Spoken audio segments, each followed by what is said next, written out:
Good morning. You're watching Much Ado About Something today, and I'm Donna. Well, I had to run out to Walmart this morning and get a few things, so I thought I'd share my small haul with you. I also stopped by Tractor Supply. I just picked up one thing today, so I'll share that with you. It is a gorgeous day here. It's a little cool, but it's sunny and beautiful. And after I show you this haul, I'm going to stroll out there and show you what's going on in the garden. Well, thank you for joining me today, and let me show you this. I want to throw in that I was recognized at Walmart in the checkout line. Thank you, Rose, for speaking. And yes, she asked me, are you Much Ado About Something? And I'm like, yes, I'm Much Ado About Something. So she recognized the name of my show, of my channel here, and we had a good chat. So it was a pleasure to meet you today, and thank you for being so kind and recognizing me and being very gentle in your approach. It always surprises me when I'm recognized outside. When I go outside and the house and go to places and they recognize me, it always catches me off guard. I've got to start expecting it, haven't I? Well, I did appreciate talking with you today, Rose, and I appreciate your kindness. Well, let's get on with this haul.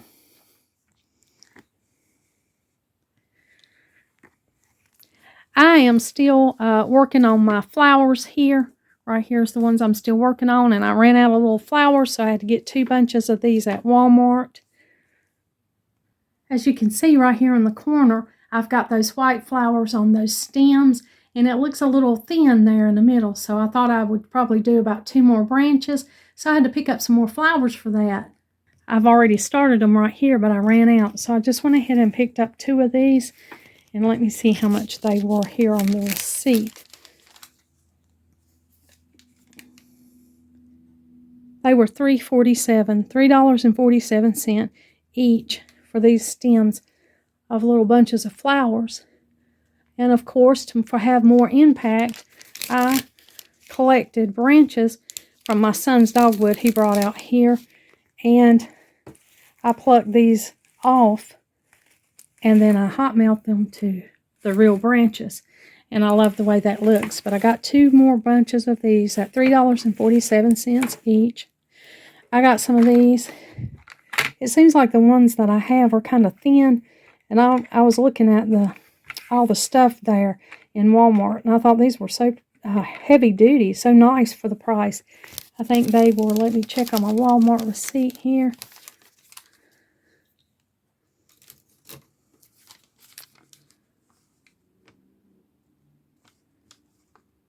I think it's, yeah, the spatula teal. They were $9.98 for these 4. Nice silicone spatulas. I like the look of them, and I like the sturdiness of them. And they had 4 of them. I need to replace a few of mine. I'm just going to throw my old ones out, or maybe keep them to stir up paint. And I'm going to replace some with these. I got some Jell-O. This is one of my favorite treats right here. It's just to make up a Jell-O. Of course, I don't eat this often, but every once in a while it's a treat. That's something I buy for myself. I got a German chocolate cake and some coconut pecan icing for that cake. That's for a special person that I love that likes that, so I'll be making that. I think it was just kind of picking up a few little special things today. This is not groceries. This was just a rare shopping trip that I go to Walmart. I very rarely ever do that because you can spend so much money. I bought these little cupcake liners because my little grandkids, they just love to make cupcakes on the spur of the moment.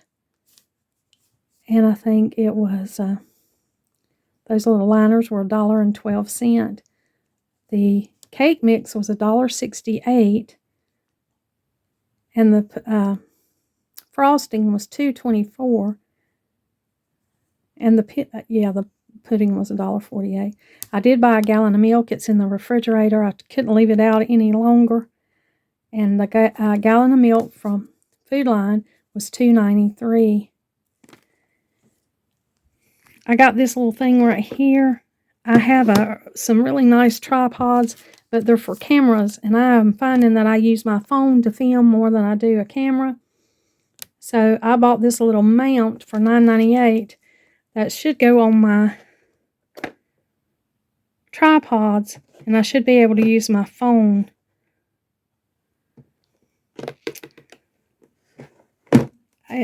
with that tripod instead of the camera. That should make filming easier for me because, you know, I'm always trying to prop my phone up and find a place to put my phone here and there all the time. So I'm hoping that'll make filming a little bit easier for me. I've got these cotton swabs. It's amazing how much cotton swabs have gone up. I was really surprised. You know, you used to get a big container for $1. Of course, things have changed. There's inflation and prices. But I think this one wasn't too bad. It was $2.20. No, it was $3.18. This was $3.18. So there's quite a bit in here. I use these for a lot of different things, applying medication and just a lot of different things. So I had to pick up some of these. I got this beautiful plant. I mean, I could not pass that up. That thing was just beautiful to be there at Walmart. I rarely see them this beautiful at Walmart. It was $19.84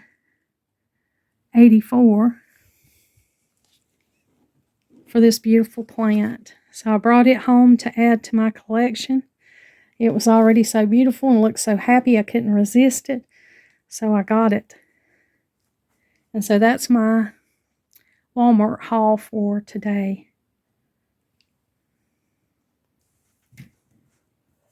Now let's step outside and see what's going on out there. Let's see what's blooming and what today looks like.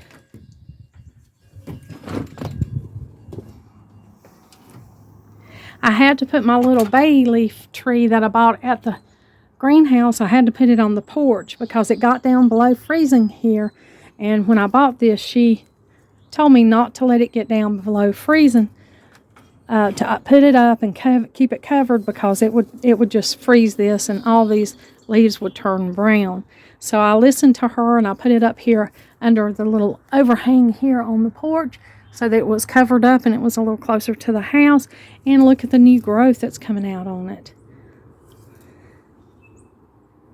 It knows that it's spring. Got some new little leaves. I'm tickled to death with that, and I'm going to plant this on the south side of the house whenever me and Donald have a work day and get out here and plant some of these things, but it's looking really good.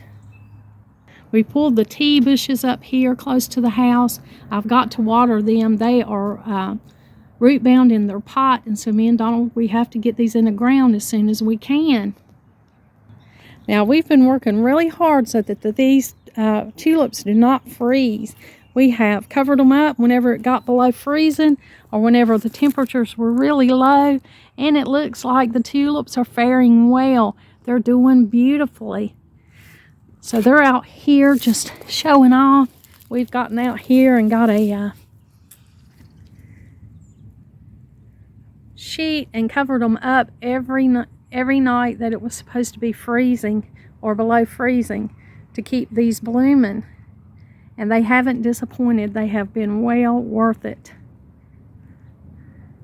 The lemon balm is coming up right here. I've already plucked off some of this and made tea out of it, this fresh growth of lemon balm. This garden's not doing much. The daffodils have ended, but it's still, we're out here getting ready for the beautiful spring and summer seasons. Here is a little clematis. I wasn't sure if it would come back. I'm going to have to get some kind of stake out here for it because it's the really light lavender. I have 3 shades of purple. I have a very light clematis, a medium, and a dark Nellie Moser. Over here is another piece of this little clematis.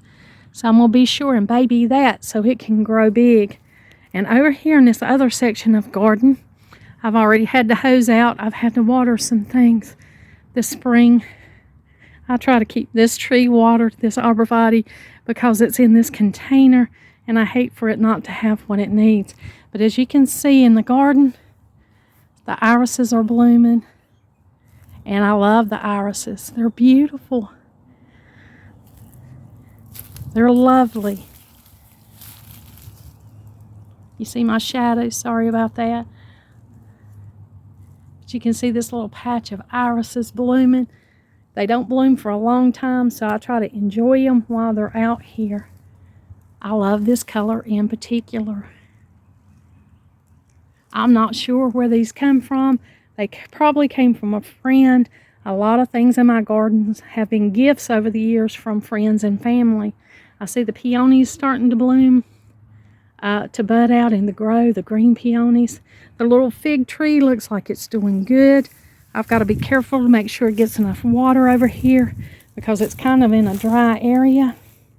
But you can see the little figs and the new greenery that's coming out on the little fig bush that we planted, that we bought from the farmer's market. Here's some little old figs. I'm just going to go ahead and snap them off, but I can see the new growth on these fig tree branches, and that is so exciting. I love to see that. The spring growth. I got to make sure this gets plenty of water up under here. The elderberries, look at them, fully just putting out their leaves.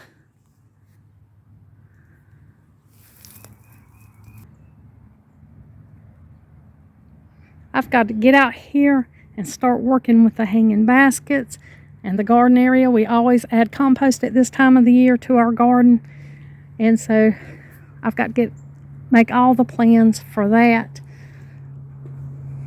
Here we've got a weed. Look at that thing. You know, I keep wildflowers here. I've got a lot of purposes for wildflowers.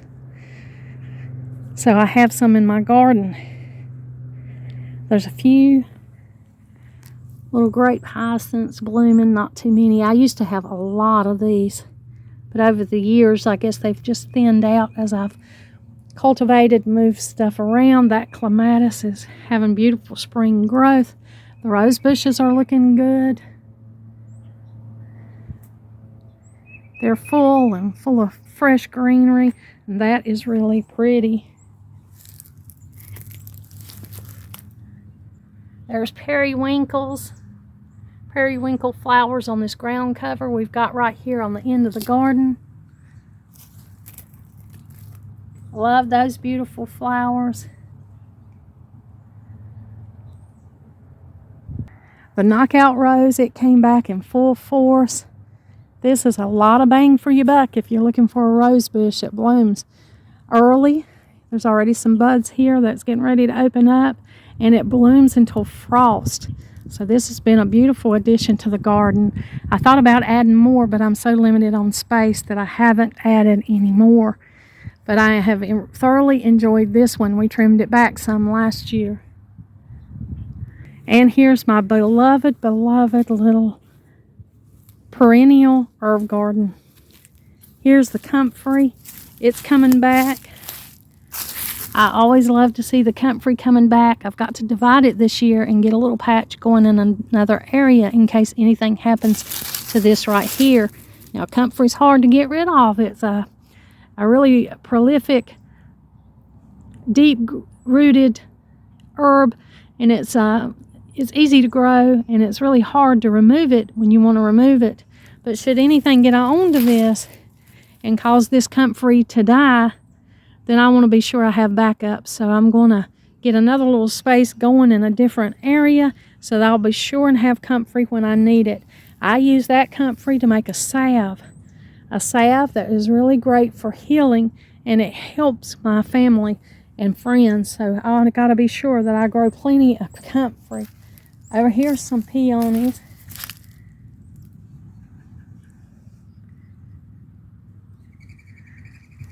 And my goodness, there's already some little blooms down there on these peonies. These make beautiful flowers. If you haven't saw a peony, I'll be sure to share with you the peony when it comes up. I used to have a lot growing in this side garden, but I don't have as much anymore. There is still some lemon verbena. This right here I think is chickweed. And then there's some other things in here. But I used to have beautiful echinacea, but I moved those around to the front gardens. Well, I've still got rosemary. The rosemary survived. I don't know if I've shared with y'all. Rosemary have beautiful little blue blooms on them. Right here or some that's coming up. And if you've never ate a rosemary bloom, I think they are delicious. They're kind of blue looking little flowers. And they make a beautiful, wonderful little snack when I'm out here. I'll pluck those little blooms off of the rosemary and I'll eat them. I've got to get out here and cut back the dead off of this. This is catnip. I'll take some in for the cat. He loves it. This is thyme. Love thyme. Here's oregano coming back. There's my little lavender. My little lavender has certainly struggled, but I get a little bit off of it every year. Right here is a mullein plant coming back right in the middle of this purple dead nettle. You can see that mullein coming back. Always glad to see mullein. We go foraging for mullein whenever we need it on my sister and my husband's property, my brother-in-law. We'll go foraging for mullein.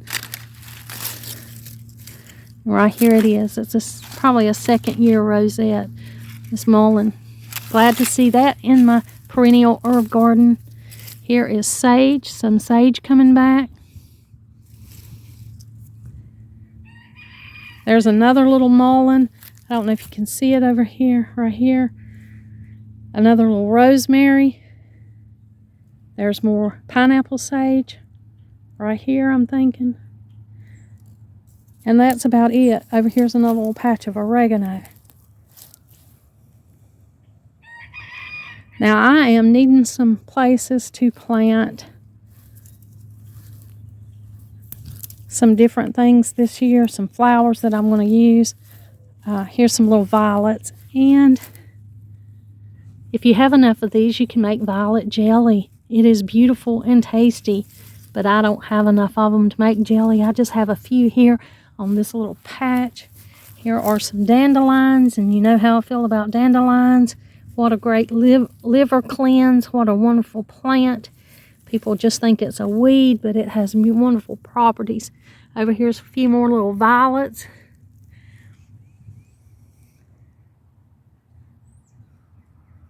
Of course, the red buds here on the side of the house are blooming. The ones in the back are blooming. And Donald and I have already harvested red buds, blossoms and blooms to make red bud jelly. If you hadn't saw that video, then I hope that you do.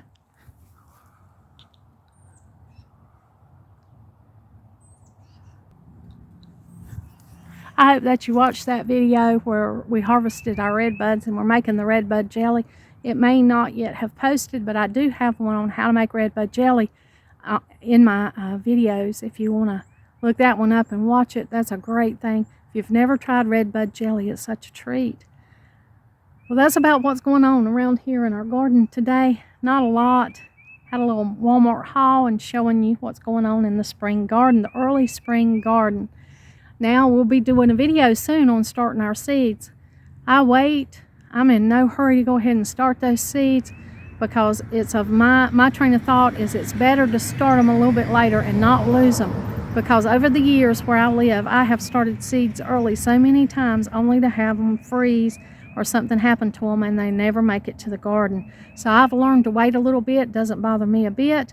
I try and plant my seeds on Good Friday. That's just an old thing that we did. We always try to plant our seeds or start our seeds in our cups on Good Friday. So that'll be another video too, is the starting of the seeds and what's going in the garden. I thank you for joining me today. And like always, until next time.